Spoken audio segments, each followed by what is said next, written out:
Okay, STARSIGHT by Brandon Sanderson, one of my all-time favorite authors. STARSIGHT is the sequel to Skyward, which came out in 2018. It was the first of a new series that Sanderson was starting. Honestly, I wasn't that excited about the series coming out. The series leans kind of heavily towards YA audiences, which I wasn't super fond of, but I was able to kind of read through it, especially in the first book. There were some tonal issues that I had in Skyward originally.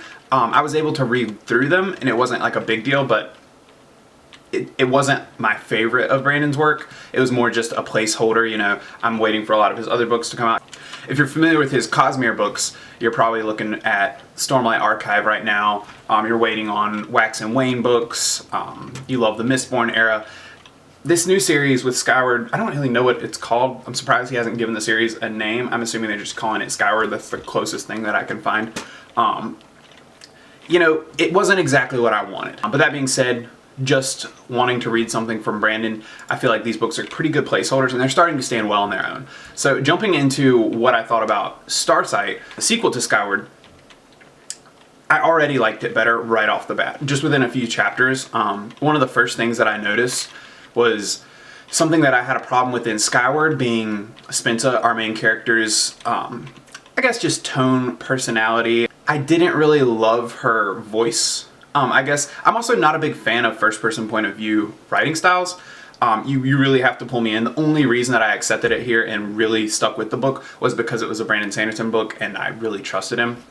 In Skyward, a lot of Spinta's personality came off as just super young, almost younger than her age, naive, immature, which is totally fine. That's what the character's supposed to be. But a lot of her inner thoughts and seeing her in first-person point of view, it was just, honestly, it was kind of annoying. A lot of the language seemed like it was geared towards a younger audience, which is fine. The book does claim to be YA. I don't have any problem reading YA. A lot of YA ends up being geared towards adults, especially my age to begin with. So I definitely can read through it.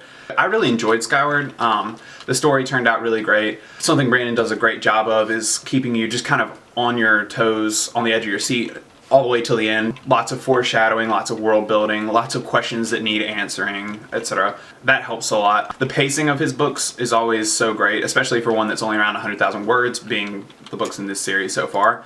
They don't get too wordy. They're generally just a really fun read.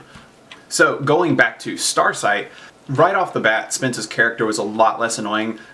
It wasn't really that they made her mature a lot, but you could tell that Brandon toned down a lot of the voice problems that I think other people probably had with the original book as well. She's just a lot less annoying as a character. I didn't find myself really rolling my eyes too much at the things she was saying or thinking. So that was really helpful right off the bat. The book in general didn't feel like as much of a YA book. It felt like it was kind of blurring the lines a little better between YA and adult, like a lot of other books do so well these days. I thought Spinta's character in general was a lot more relatable this time around as well. Spinta's character is supposed to be kind of angry and defensive, and she manifests her insecurities in being really aggressive.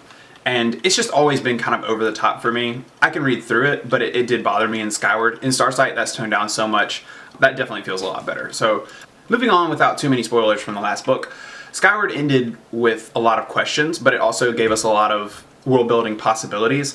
Skyward was pretty mysterious as far as story goes.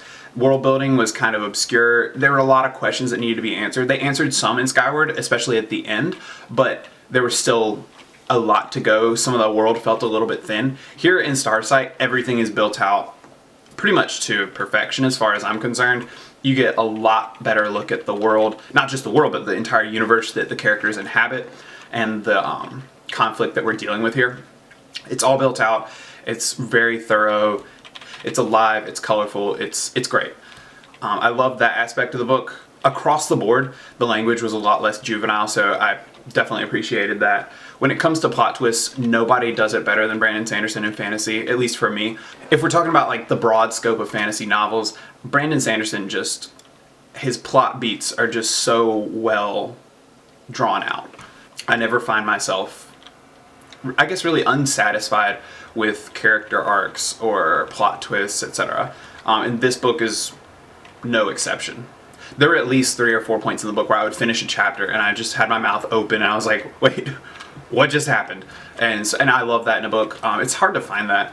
So if we're talking about plotting is always Brandon's strong point. He would probably tell you that. That actually leads me to the next point being Brandon's prose is always simple.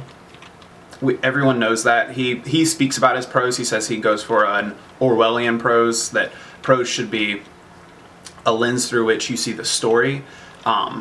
He tries not to inject too much of his own thoughts or himself, etc., into the story and the wording. So he does that really well. It's not my favorite type of prose, but all of his strengths bring me to get involved in the story, and I don't really worry about the prose that much. It's simple, it's professional, it gets the job done. I still don't prefer the first-person point of view that we're using in this story, but it's something that I just, once again, still accept. I love that in this book, we're getting off of Detritus, which is the planet that our main characters reside on. You get a lot more scope of the universe, and it works out really well, I think, without, I guess, pulling ourselves too far away from the other characters, which that could be something that is a double-edged sword, in that I did feel like I was missing a lot of our secondary characters from the first book. This book was largely about Spensa and getting off Detritus and her adventures there, and it definitely all comes back around in the end, and I'm sure in the next few books we'll come back to Detritus and deal with a lot of those characters and relationships. I know that Brandon won't leave them alone, but I definitely would have liked a little more of that banter between Spensa and her flight crew. Brandon's always been really great at world building. Everybody knows his magic systems are some of the best. He's really thorough, but one of the things that I admire most is the way that he can end a story. He brings a lot of character arcs together. He's really good at surprising you, leading you down the path with breadcrumbs, lots of great hints, but he doesn't really give it all away early on, at least not to me. This book is once again no exception. I loved the way it panned out in the end. I'm pretty excited for the next book. They left us with enough of a cliffhanger that I'm really excited for the next book, but he tied up a lot of loose ends from this book and the last book. I still have a lot of questions, but I was pretty satisfied with this. One thing you know when you read a Brandon Sanderson book is that the end is always going to be bombastic. It's going to be exciting. It's going to take up at least 100 pages of the book, and you're probably not going to be dissatisfied. It's something that a lot of authors kind of struggle with. I mean, a lot of people compare Sanderson with Patrick Rothfuss, who is the author of the Kingkiller Chronicles, which is still not done somehow. And I genuinely enjoyed reading Pat Rothfuss. I love his prose, I love his story, I love his world. But through most of those books, it feels like you're kind of just meandering through an amazing, awesome world, and you have all these questions and all these plot lines that you want to follow, and Rothfuss never really takes the audience, I feel like, where they want to go, and he never really brings anything to fruition in a satisfying way. But to keep this focused on Brandon Sanderson, he does exactly the opposite. I'm pretty much always satisfied with where he takes things, and this book really did it for me. In the end, I'm way more excited for new Stormlight books. I'm excited for more Mistborn books from Sanderson. I'm really excited for just about anything he does. I actually avoided reading Brandon's Reckoner series because I don't usually go for YA. Some of my favorite books of all time are YA, but I don't really look into the genre. But I really wanted to read something from Sanderson. I was waiting a long time between Stormlight books, so I gave it a shot. I'm glad that I did. That being said, would I have rather gotten another Mistborn book? Probably. Would I have rather gotten a Stormlight book? Obviously, most of us know the answer to that. But all things considered, I think these books are pretty satisfying. And I'm really interested as this series grows into, I think it's supposed to be 4 books in all. It's definitely going to be a big series. It seems to be really successful. I'm happy to see where it goes, and it's definitely worth the read. So check it out if you haven't yet. STARSIGHT by Brandon Sanderson. That's book 2 in the Skyward series. It's science fiction mostly, which I guess it has a lot of fantasy elements to it. I definitely think, all things considered, I don't really have anything bad to say about this book. I think Sanderson stands head and shoulders above a lot of authors in both adult fantasy and YA fantasy. So if you're into the genre, I think Sanderson is a must-read. As long as you can handle the viewpoint, especially in this series, with it being first-person point of view, with a younger protagonist, it's often immature, which they, like I said, cleaned up a lot in the second book, so I wouldn't worry about it as much with this one. As long as that's right down your alley, I think this book is a home run. Definitely give it a shot and let me know what you think in the comments. Thanks for watching.